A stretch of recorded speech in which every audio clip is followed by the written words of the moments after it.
This is Caught in the Act with Tim Clarke.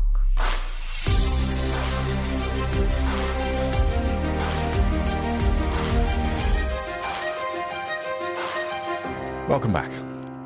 There are plenty of fish in the sea, or so the saying goes. There is even a dating app called Plenty of Fish. But looking for love online can also, occasionally, be a terrifying and dangerous experience. Just ask one of the 18 Perth women, all victims of campaigns of terror and punishment at the hands of a serial dating app stalker. Adam Rybicki looked like any other young man looking for love on apps like Tinder, Hinge, Bumble, Red Hot Pie, WhatsApp, Snapchat, Instagram and Facebook. Those exchanges began innocently enough, a winky face here, a cheeky comment there. But at the first sign of rejection, the 33-year-old would flip out and start bombarding his matches with more than 100 threatening texts and calls a day. Victims of the self-confessed woman-hater were left shell-shocked and frightened, many with depression and an inability to trust again. And even when he was caught and punished once, Rybicki didn't learn his lesson. In fact, he just learned how to do it all again with a different identity. Joining me this week on Court of the Act is the West Australian's court reporter and one of my very close team members, Sarah Steger, who first broke this story about Rybicki's reign of stalking and terror, and ironically has followed him through the courts ever since. Sarah, thanks for being here. Thanks for having me, Tim. So, Sarah, you were the first journalist who revealed this story and unveiled the mask on Adam Rybicki. Can you tell us how it began? Well, typically we, as court reporters, head to the legal precinct in the CBD, but a contact of mine sort of tipped me off that it might be worth heading up to Joondalup Magistrates Court on July 3 of 2020. So I did. And that's where I first heard Adam Rybicki's name. And as the charges were read out, frankly, I was pretty shocked. It's not every day you have that amount of offences. They were all stalking and threat and assault charges, all against him. And I take it you can see his face on the video because he was in custody at that point. He didn't look like what you would think in your mind would be, your archetypal stalker. Look, I don't know if I should admit this, but I thought he wasn't that bad looking. I thought that if I ran across him, ran into him on a Tinder app, you might have swiped. I might have swiped until I heard what he'd done to some of these women. But no, he doesn't look like someone who these charges clearly reflect that he is. So we sit in court a lot and we hear a lot of things, and some of them are worse than others, obviously. But this realm of dating apps and the risk that it can pose, particularly to young women, did this case, strike a particular sort of note with you? Yeah, definitely. Just being a woman myself and being a single woman who spends, unfortunately, a lot of her time on dating apps, it immediately struck a chord. And when Rybicki eventually, way down the track, contacted me, he actually targeted me for that particular thing. He stated himself that he felt targeted by me, a woman who was clearly single. So it makes sense. Well, in his head anyway. So, the behaviour that Sarah has just described was eventually described in court as a campaign of terror. He threatened to send explicit photos of one woman to her family. He told another he would kill himself after she refused to have sex with him. In another instance, he refused to leave a woman's house after a date, forcing that victim to lock herself inside and call the police. That woman, who was just 20 years old at the time, had just invited him over for dinner. When Rybicki arrived with a bottle of wine and a present in hand, she said he looked like a completely different person from the one she had seen online. Put off immediately and very uncomfortable with his unwanted advances, she texted a friend asking for a fake SOS call about an hour and a half into the date. Sarah, you spoke to that victim. How did she come across to you, and what did she tell you had happened before and during and then after that date? Yeah, so this woman, who I obviously won't name, she immediately felt like something was wrong when she first arrived, or when Rybicki, I should say, first arrived. She'd clearly been catfished, and she felt like she was in a bit of trouble. She told Rybicki she had to go fetch her friend, who had found herself in a bit of trouble. And that's when she says this guy's whole body language changed. His entire demeanour shifted in front of her eyes. He started yelling at her, he got right up in her face, he kept asking her what it was about him that she didn't like. She was terrified, so she ran into the house through the open garage and locked the door. But not even her obvious fear stopped him. In fact, it actually made things worse, because after that, while this poor woman was hiding in her house waiting for help to arrive, Rybicki sent her a barrage of abusive texts. He even turned his caller ID off at one point to repeatedly ring her. And when the police did arrive, a suddenly calm Rybicki told officers it was the woman that was in the wrong, not him. Officers who had access to the list of restraining orders that had been taken out against him in the past for similar behaviour obviously did not believe him. And arguably even more alarming is what came 6 months later, after Rybicki's Bumble account was deleted by the app's creators. This woman told me that after months of hearing nothing from him, thinking she was finally safe, he unleashed another onslaught from a number of new email addresses and social media accounts in which he shamed her, insulted her, and dehumanized her. And it got so bad that she actually deleted all of her socials and didn't dare go back on them for a whole year. The one thing that sticks out, well, it all sticks out obviously, is pretty appalling behaviour, but this man obviously had, as you said, restraining orders already against him from a number of women. And that issue has been raised again and again over recent times about young women possibly being able to search or find out about these court orders before they enter into a relationship. Obviously, that law isn't in place at the moment, but it would seem to me on this reading that law would have certainly helped these women in this case. Yeah, I 100% agree. Some sort of public database that one can access just to type in someone's name and see that if they have a restraining order or not. One wouldn't even need the specific details, but just some sort of flag, as we all say in the dating world, some sort of red flag to give you an idea of what you're actually getting yourself into and whether or not it's worth it or safe. Yeah. And this young woman who you spoke to for your reporting, she also told you about the trauma that this sort of inflicted on her. I mean, it really left a huge impact on her emotionally. Yeah, she actually described it as it completely breaking her.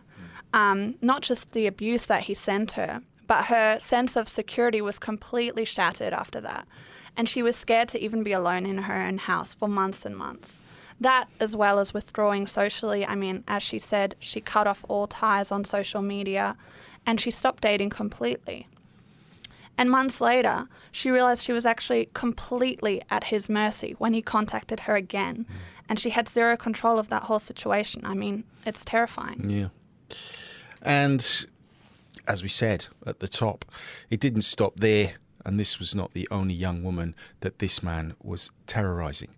Another young woman, he told her he was going to kill himself because of her.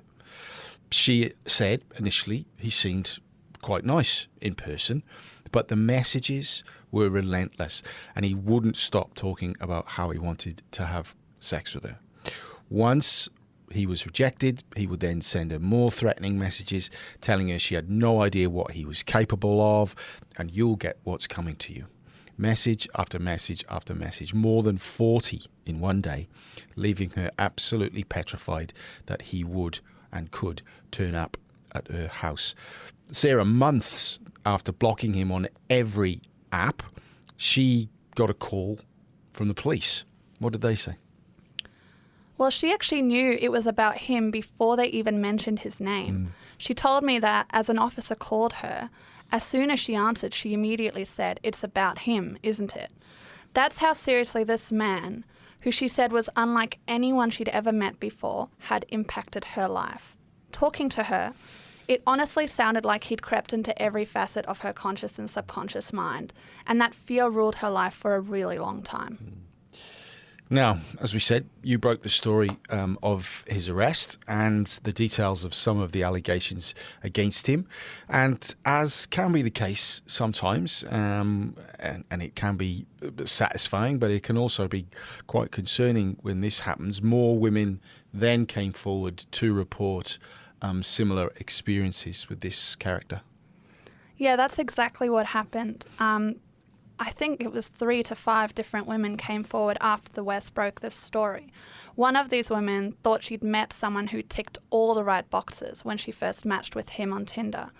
That obviously quickly changed after her first visit to his house. Following that catch-up, Rybicki turned angry, possessive and abusive, and he bombarded her with messages and called her horrible derogatory names. This woman blocked every single account he used to stalk her, but every time she did, he'd create a new one and resume his attack again. He even threatened to send naked photos of her that she'd provided him to her family members. And fortunately, while Rybicki never managed to find where this woman was living, she felt that it was a constant threat. Now, what you're describing there, I mean, it's a facsimile of what had happened to so many other women. It's incredible that his behaviour would be replicated so many times, but then again, maybe it wasn't, because at this point there hadn't really been any repercussion, or certainly when he was actually acting out this stuff. And the clear pattern of behaviour, it would appear, was nice and charming to start with. And then as soon as there was a sense that the date or the relationship or whatever he had in his mind was not going his way and he was getting rejected, then he would completely flip. The dark side would emerge, and this terror would just continue. Yeah, it was like he was willing to hurt and torture them until an external authority sort of laid down that law. In this case, it was violence restraining orders, and told him he could no longer contact this person, at which point he'd then cease his relentless pursuit of that woman and move on to his next unsuspecting victim. And at the time, Magistrate Sandra DeMeo found that he indeed would sell himself as this charming, considerate man on these dating apps, but that as soon as he matched with a woman or met up with her, he would change tact and habitually abuse and harass her. And of course, unfortunately, we know that this pattern of behaviour is quite common in most areas of domestic abuse. But I don't know. Maybe it's just me, but I think it's only in the last couple of years, and correct me if you think I'm wrong here, that the abuse that can stem from online matching is only now being really sort of taken as seriously as it may be happening in a family situation or a de facto situation. I think in the past, you've just met him online. I mean, what did you expect? But I mean, this is the extreme, but it goes to show that abuse is abuse, no matter what format or how it starts. Definitely, and I think with the rise of social media and with the rise of all these dating apps, this is becoming more and more recognised as an actual problem. It's not something you can just brush off when the majority of single people are having to deal with it in their search, for love. Would you, I mean, apart from your interactions with this chap, which we'll get to in a minute, have you experienced something like that over your journeys on the apps? I have never experienced the extent of the trauma that these women have been subjected to. I've never been stalked relentlessly, but I have definitely, and I would say most of my friends have been the subject of verbal abuse and derogatory language on dating apps. Fortunately for me, I've been able to cut it off very quickly by unmatching this person or unblocking them. So I can only really feel for these women because that's exactly what they did. He got around every single barricade that they put up. Now, this method was obviously the one that Rybicki favoured to find his so-called matches, and then used it to harass them and intimidate them, as we've heard, via multiple phones, as it turned out. But it also turned out that those crimes and those devices were a virtual treasure trove of evidence for police when they eventually began to investigate. And when they did, those devices offered an insight into Adam Rybicki's twisted psyche. It was clear from the appalling, expletive-ridden, abusive messages on his phone that he basically hated women.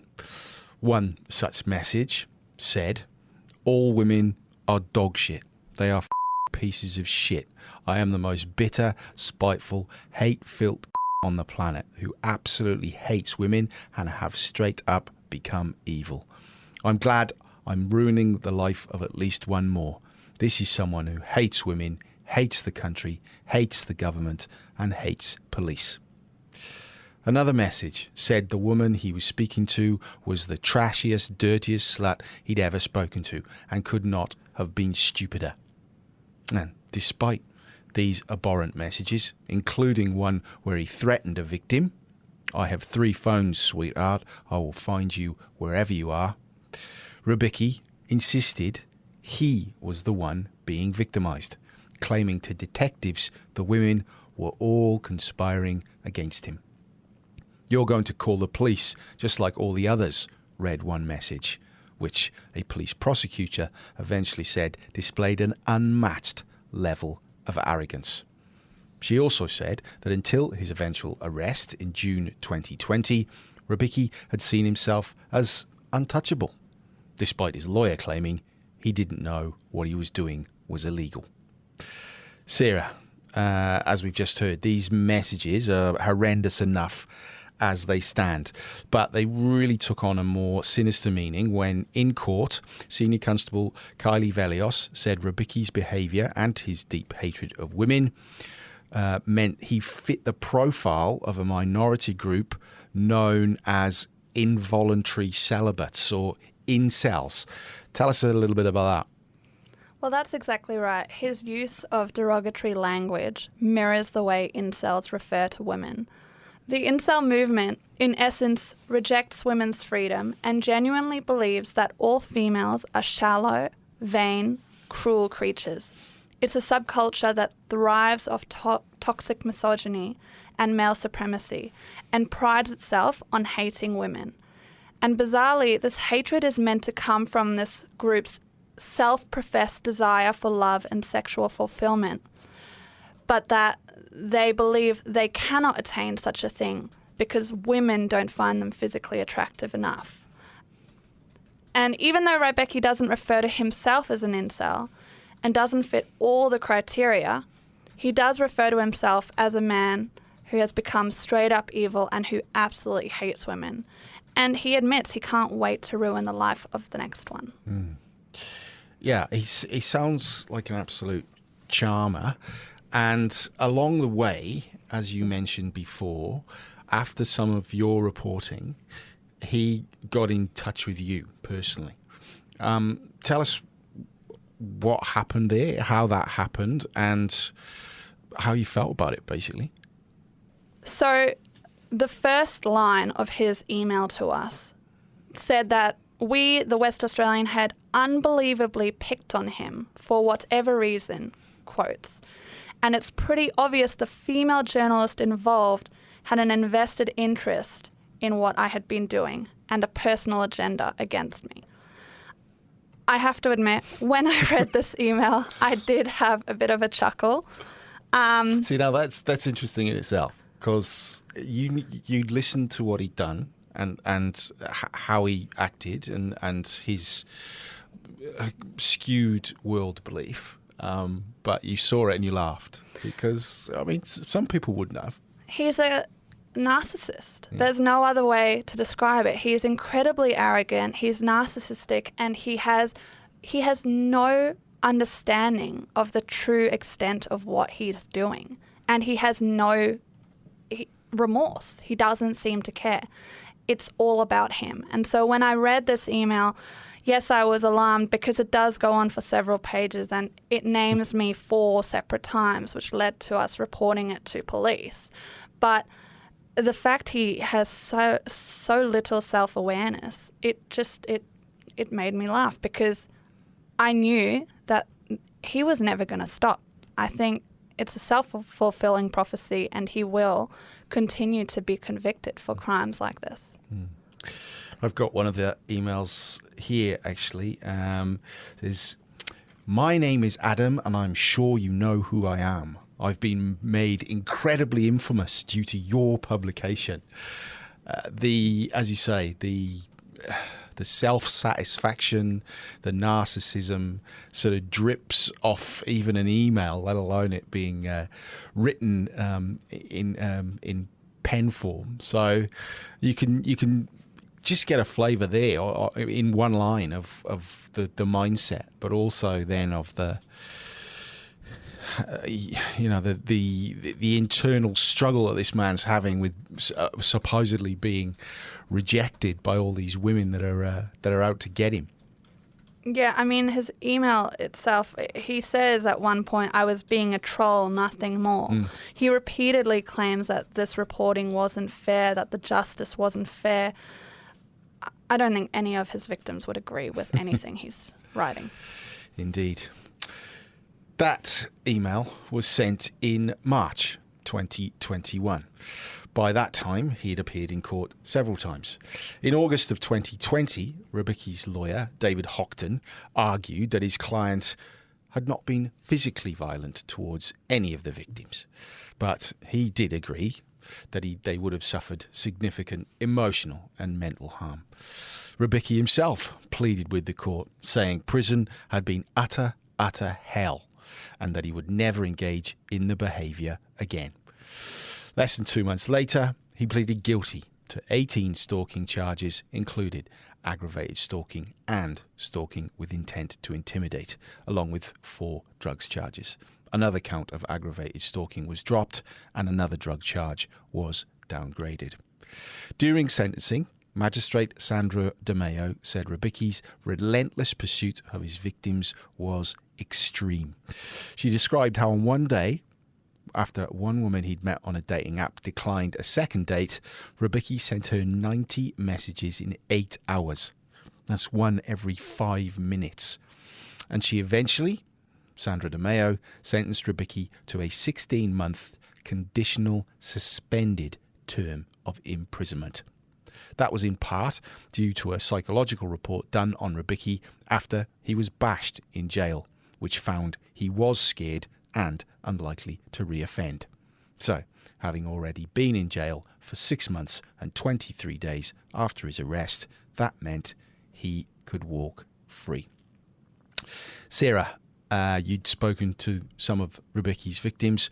What was their response when they heard about this sentence? Well, some of the women actually came to court for his sentencing. And when I looked back at them, all seated in the public gallery, there was just disbelief and disappointment across each of their faces. One of them told me outside court that, ironically, his sentence was shorter than hers, referring to the 2 years of horrendous emotional and psychological abuse that he had inflicted on her. She was one of 5 women who wrote a victim impact statement to the court, which revealed battles with depression, deep-rooted fear, withdrawal from social settings, and a massive hit to their self-worth. And Magistrate DeMeo described the role Rybicki had played in each of their lives as that of the boogeyman. So, Rybicki was out in the community, but He then quickly made sure he was no longer known as Adam Jeffrey Rybicki, because he changed his name by law to Tom Jeffrey Lewandowski. Sarah, while the name might have changed, the flavour certainly didn't. The intimidating language, the threats of harm, and the menacing behaviour all started up again in late 2021. And 5 more women became prey to Adam Rybicki / Tom Lewandowski. I was honestly stunned when I found out that he'd legally changed his name. We found out in the newsroom. And I couldn't believe it. And so quickly as well. He'd clearly done it so that he could go on terrorising women after being released from prison, despite his repeated promises to never do what he'd done again. And he was actually still on a suspended imprisonment order when he found his next victim, meeting with her after matching with her on a dating app. And soon after this rendezvous, he disclosed his former name to her and seemed to brag almost about the restraining orders against him. He then bombarded her with phone calls and messages and threatened to harm himself, just like he did with his previous victims. And the most terrifying moment for her was probably when he sent her a photo of her house, saying, "That's what the garden at your house looks like." And in another one of his messages, he made her believe he'd transmitted a sexually transmitted disease to her. While another woman was forced to shut down her business Facebook account after the man now known as Lewandowski bombarded her with abusive messages and threatened to discredit her company. A third who was threatened by him was told to Google his previous name, a clear threat. So, after all his promises in court, all his self-serving platitudes to the magistrate and his lawyer, and even in his 2 quite pathetic emails to the West Australian begging for us to take the nasty articles about him down, Tom Lewandowski was charged with a raft of more offences, and he was eventually convicted of them. In that meantime, he spent more than a year behind bars waiting for his sentence. And earlier this month, in fact on December 5, Magistrate Raylene Johnson finally delivered that sentence. And I was in court for that one. 2.5 years behind bars. At any sense of rejection, you acted in a manner that was gravely concerning, Magistrate Johnson said. You changed your name for your benefit. And while the offences may be relatively short-lived, the effects of stalking can have long-lasting effects. And you still seem to be minimising the fear you caused and do not appreciate the seriousness of your offences. Magistrate Johnson said reports had concluded that Lewandowski had a borderline personality disorder and a narcissistic disorder, which gave him a grandiose belief and a lack of empathy. She also questioned prosecutors as to why they had downgraded Lewandowski's new charges from ones that originally attracted an 8-year maximum jail term to one with a maximum of 12 months. Lewandowski was jailed for a total of 30 months with eligibility for parole. He was also fined for possession of drugs and a weapon. The serial cyber stalker who changed his name after being caught terrorising women online finally received an immediate jail term. Sarah, again, one can only imagine the effect Rybicki / Lewandowski had on these women's lives, but it must be good to know that your initial reporting resulted in other victims coming forward and then these women potentially feeling less alone. And it also highlighted to the general public just what a pig this man was. Well, that's exactly it. Several of the women who I spoke to throughout these years told me that my reporting and the coverage by the West helped them realise they weren't alone. And even though you probably don't want to be connected to people in this manner, it really helped them find their voice And I think a lot of them were grateful they had the opportunity to look him in the eyes, to write their victim impact statements to the court, just to be heard. The other thing too is that it meant his face and his name was out there in the public domain. Mm-hmm. It means someone might see him, recognize him, and not match with him and avoid what could become, in some cases, years of terror. Well, from your boss, congratulations on that reporting. It was a wonderful bit of work. And thank you for your work this afternoon and breaking your duck on Caught in the Act. Thanks so much for having me. And of course, if you or someone you know is experiencing domestic violence, you can call 1-800-RESPECT on 1-800-737-732. Thank you for joining us again on Caught in the Act. And thanks for letting us into your ears for the latter part of this year. Like many of the lawyers that we've talked to over the last few months, we will now be taking a 3-week break over Christmas and New Year. But you can still get in touch in between the turkey and a few beers with any questions or cases you might want us to explore in the new year at caughtintheact@wanews.com.au. And for the final time in 2023, please remember, if you want to know what's going on in court, don't get caught short. Get caught in the act instead. See you next year.